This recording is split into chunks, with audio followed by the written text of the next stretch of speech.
लेखसंग्रह चैतन्याचे चांदणे. लेखक डॉक्टर यशवंत पाटणे. वाचक स्वर श्रीमती मीना भालेराव. निर्मिती साहित्य उत्सव परिवार. लेख 22वा. ज्ञानसूर्य शिक्षण महर्षी डॉक्टर बापूजी साळुंखे.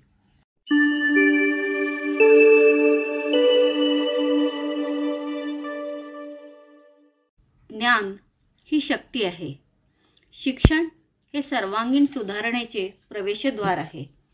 पण महाराष्ट्रातला बहुसंख्य वर्ग या प्रवेशद्वारापासून वंचित होता. या वर्गाला शिक्षणाचे प्रवेशद्वार खुले करून देण्यासाठी महात्मा फुलेंनी लढा उभारला. राजर्षी शाहू, महर्षी कर्वे, कर्मवीर भाऊराव पाटील, डॉक्टर पंजाबराव देशमुख आदींनी हा लढा पुढे चालवला.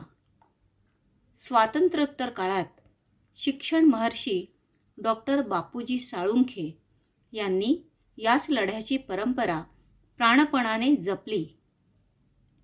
स्वातंत्र्याचा सूर्य माथ्यावर तळपत असला तरी जेथे ज्ञानाची पहाट उगवली नाही तेथे आपण ज्ञानदीप लावूया या उदात्त ध्येयाने मानवी जीवन उन्नत करण्यासाठी बापूजी साळुंखे महाराष्ट्राच्या कडेकपारी हिंडले. लोकांच्या मनात आधुनिक युगाच्या नव्या जाणीवा जागृत केल्या. कराडच्या कृष्णा कोयनेच्या प्रीतिसंगमावर 19 ऑक्टोबर 1954 रोजी श्री स्वामी विवेकानंद शिक्षण संस्थेची स्थापना केली. बापूजींनी संस्थेसाठी ज्ञान, विज्ञान आणि सुसंस्कार यासाठी शिक्षण प्रसार हे ब्रीद घेऊन आपल्या शैक्षणिक धोरणाचे दर्शन घडविले. सातारा जिल्ह्यातील पाटण तालुक्यातील रामापूर गावी एका संस्कार संपन्न सुभेदार घराण्यात बापूजी साळुंखे यांचा जन्म झाला. 9 जून 1919 ही त्यांची जन्मतारीख. गोविंद हे त्यांचे मूळ नाव. ज्ञानोजीराव हे त्यांच्या वडिलांचे नाव. ज्ञानोजीराव धार्मिक वृत्तीचे परोपकारी गृहस्थ होते. त्यांचा संस्कार गोविंदावर झाला. पण प्रेमळ आईवडिलांच्या कृपाछत्राखाली फार काळ बागडण्याचे सौख्य गोविंदाला लाभले नाही. बालपणातच आईवडील वारले. कृपाछत्र हरपले. गोविंदाचा चुणचुणीतपणा, बाणेदारपणा पाहून शिक्षक मंडळी बेहद्द खुश व्हायची. पण याच गोविंदासमोर 7वी नंतर शिक्षणाला रामराम ठोकावा अशी परिस्थिती निर्माण झाली. शिक्षणात राम पाहणाऱ्या या रामापूरच्या पोराने जिद्द न हरता पुढील शिक्षणासाठी पायपीट करत इस्लामपूर गाठले.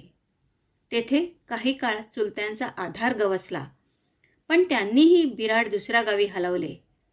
मग इस्लामपुरातच श्रीराम मंदिरात राहून गोविंदाने शिक्षणाचा मंत्र जपला. वार लावून जेवण व मन लावून अभ्यास केला. मॅट्रिकच्या परीक्षेत गुणवत्ता शिष्यवृत्ती पटकावून कोल्हापूरची वाट पकडली. राजर्षी शाहू महाराजांच्या प्रिन्स शिवाजी बोर्डिंगचा आधार लाभला. गोविंदाची साधी राहणी व उच्च विचारसरणी पाहून राजाराम कॉलेजच्या मित्रमंडळींनी गोविंदाचे बापूजी असे नामकरण केले. इतिहास संशोधक व शिवाजी विद्यापीठाचे पहिले कुलगुरू डॉक्टर आप्पासाहेब पवार यांनी बापूजींच्यातील अभ्यासू वृत्ती ओळखली व BA ची पदवी प्राप्त केल्यानंतर त्यांनी इतिहास संशोधनासाठी बापूजींना म्हैसूर राज्यातील सोंडूर संस्थानात धाडले. बापूजींच्या अंतःकरणातील समाजनीती व मस्तकातील ज्ञानाची गती पाहून सोंडूरच्या संस्थानिकांनी बापूजींना राजगुरुपद बहाल केले. शिवतीर्थ पॅलेसमध्ये राहून हे राजगुरू राजपुत्रांना ज्ञानतीर्थ देऊ लागले.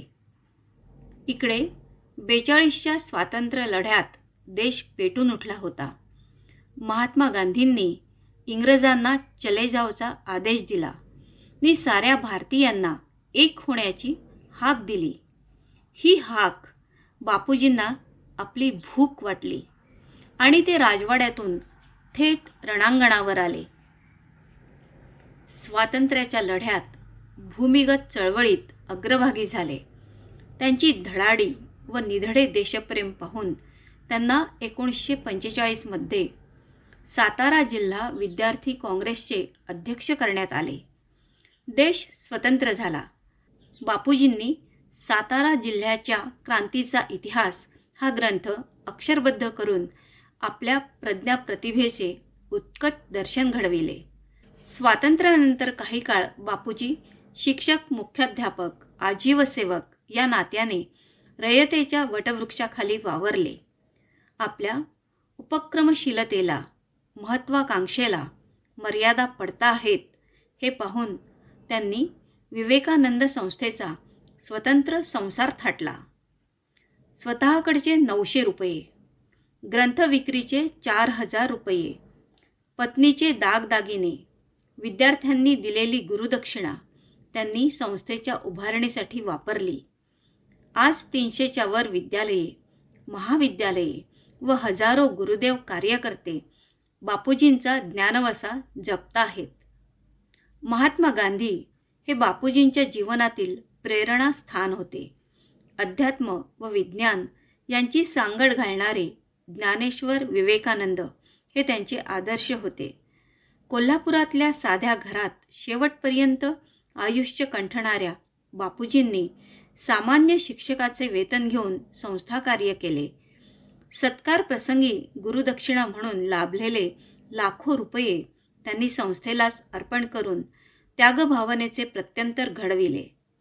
संस्था विस्तार करताना त्या भागातील समाजसेवकांचा आधार घेतला. समाज मैत्री वाढविली. माणसे जोडण्याची हातोटी, कामाची चिकाटी व आर्थिक सचोटी ही त्यांची तत्वप्रणाली होती. त्यांनी थाटामाटाला थारा दिला नाही. बिन इस्त्रीचा खादीचा स्वच्छ लेंगा, पांढरा शर्ट, खांद्यावर शाल आणि डोईवर गांधी टोपी परिधान करून त्यांनी अथकपणे शिक्षण प्रसार केला. वेळप्रसंगी मिळेल ते अन्न, मिळेल तितकेच खाल्ले. मिळेल त्या गाडीने पुढचे गाव गाठले. संस्थानिकासारखे जीवन जगण्याची संधी असताना ते संन्याशासारखे धवल नि मंगल जीवन जगले. ते संस्कृतचे व्यासंगी व मराठी व्याकरणाचे गाढे अभ्यासक होते. त्यांनी स्वतः संस्थेसाठी रचलेल्या प्रार्थनेत राम, कृष्ण, रहीम, ख्रिस्त, बुद्ध यांना मानव्याचे दीपस्तंभ म्हटले आहे आणि सत्य, शील, प्रामाणिकपणा, त्याग, सेवा या मूल्यांचा संदेश दिला आहे. बापूजींच्या उतारवयातील एक प्रसंग मोठा उद्बोधक आहे. वाढत्या आजाराचा खर्च लक्षात घेऊन संस्थेने बापूजींच्या निवृत्ती वेतनात वाढ करण्याचा प्रस्ताव तत्कालीन संस्था अध्यक्ष वसंतदादा पाटील यांच्यापुढे ठेवला. दादांनी तो तत्काळ मान्य केला. त्यानुसार वाढीव निवृत्ती वेतनाचे पाकीट बापूजीं अपरोक्ष त्यांच्या धर्मपत्नी व संस्थामाता सुशीलादेवी यांच्या हाती देऊन संबंधित संस्थासेवक चटकन निसटले. नंतर पैसे मोजताना ही गोष्ट बापूजींच्या लक्षात आली. आजारपणात धड उभे राहता येत नसतानाही ते संस्था कार्यालयाकडे निघाले. कोणा रिक्षावाल्याची मानवता जागी झाली. त्याने बापूजींना संस्थेच्या दारात सोडले. बापूजींच्या अचानक आगमनाने संस्थेतील मंडळी दचकली. बापूजी भलतेच संतापले होते.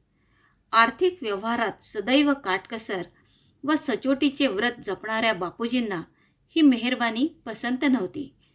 संस्था कुटुंब प्रमुख प्राचार्य अभयकुमार साळुंखे, प्राध्यापक आमदार गजेंद्र ऐनापुरे, सुरेश पाटील, प्राचार्य हणमंतराव पाटील, NK डुके, NG गायकवाड, उत्तमराव यादव, मानसिंगराव जगताप आदी संस्थेच्या आजीव सेवकांनी वस्तुस्थिती समजावून सांगितली. शेवटी वसंतदादांचे नाव सांगून त्यांनी बापूजींना शांत करण्याचा प्रयत्न केला. पण सारेच प्रयत्न विफल झाले. निवृत्ती वेतनातील वाढीव रक्कम परत करीत बापूजींनी खडसावून सांगितले, माझे वेतन वाढवण्याचा अधिकार तुम्हा कोणालाच नाही आणि ते घेण्याचा अधिकार मला नाही. माझ्या संस्थेतला निवृत्त शिक्षक ज्या वेतनावर जगतो त्या वेतनावर मी का जगू नये? अशा सामाजिक न्यायाने जगणारे बापूजींसारखे शिक्षण संस्थापक आज व यापुढेही दुर्मिळ. आम्हाला बापूजी सांगता येतील, पण बापूजी होता येणार नाही हेच सत्य. सुवर्ण महोत्सव साजरा करणारी श्री स्वामी विवेकानंद शिक्षण संस्था ही शैक्षणिक इतिहासातील सुवर्णपान आहे. अध्यात्माची बैठक आणि विज्ञानाची दृष्टी असणारे अनेक विवेकानंद आपल्या संस्थेतून निर्माण व्हावेत, त्यांच्याकडून राष्ट्र उभारणीचे कार्य व्हावे ही बापूजींची संस्था उभारण्यामागे भूमिका होती. त्यांचा हेतू किती सफल झाला याचे चिंतन आपण केले पाहिजे. आज निष्ठेच्या नावाखाली लाचारीचे पीक वाढले आहे. निष्ठा ही महापुरुषांच्या विचारांवर असली पाहिजे. ज्या महामानवांच्या त्यागातून आपले जीवन प्रतिष्ठित झाले त्यांच्यासाठी आपण कृतीच्या पातळीवर काय करतो हे महत्त्वाचे आहे. शिक्षण महर्षींच्या विचारांचा वसा जपणारे गुरुदेव कार्यकर्ते हेच त्यांचे खरे वारसदार असतात. तेच समाज आणि संस्कृती यांचे वैभव वाढवित असतात. समाजाला सुसंस्कृत करणारा शिक्षक हाच समाजाचा नेता असतो ही बापूजींची धारणा होती. बापूजी ताठ कण्याने जगले. आपल्या अंगभूत तत्वज्ञानापासून कधी ढळले नाहीत. स्वतःसाठी सोयीस्कर तत्वज्ञान स्वीकारून कडक कांजीच्या पांढऱ्या शुभ्र पोशाखात मानवतेवर कोरडी व्याख्याने देत हिंडले नाहीत. त्यांची एक एक मानवतावादी कृती हजारो व्याख्यानांपेक्षा श्रेष्ठ होती. महाराष्ट्र शासनाने, दलित मित्र तर शिवाजी विद्यापीठाने डिलीट पदवी देऊन त्यांच्या सेवाकार्याचा सार्थ गौरव केला.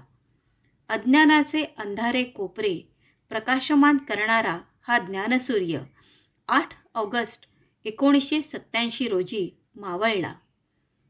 असे जरी असले तरी या ज्ञानसूर्याची ज्ञानमंदिरे मात्र समाजाला सदैव संस्काराचे सामर्थ्य देत राहतील. आता आपण ऐकत होतात लेखसंग्रह चैतन्याचे चांदणे. लेखक डॉक्टर यशवंत पाटणे. वाचक स्वर श्रीमती मीना भालेराव. ही साहित्य उत्सव परिवाराची 2023 ची प्रस्तुती आहे.